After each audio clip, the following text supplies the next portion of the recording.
Iginawad sa provincial government ng Maguindanao del Sur ang Beyond Compliant Award sa Regional DRRM Recognition Ceremony. Ang Partners in Peace and Progress story mula kay Quiza Chavez. Tinanggap ng provincial government ng Maguindanao del Sur ang plaque of recognition na may Beyond Complaint mula sa Office of the Civil Defense BARM. Tinanggap ng Provincial Disaster Risk Reduction and Management Office, Maguindanao del Sur, ang parangal sa ginanap na Regional Disaster Risk Reduction and Management Recognition Ceremony. Kinikilala ang matatag na pamumuno, malinaw na sistema, at tuloy-tuloy na dedikasyon ng pamahalang panlalawigan ng Maguindanao del Sur sa pagpapalakas ng handaan, pagtugon, rehabilitasyon at resilience building ng mga komunidad laban sa mga sakuna.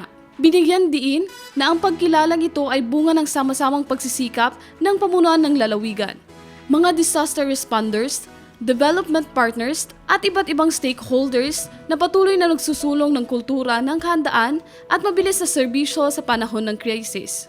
Ipinahayag ng pamahalang panlalawigan na ang parangal ay hindi lamang tagumpay ng isang tanggapan, kundi ng buong lalawigan, na patuloy na nagkakaisa upang matiyak ang kaligtasan, katatagan, at kapakanan ng mamamayan ng Maguindanao del Sur. Quiza Chavez, iMinds, Philippines.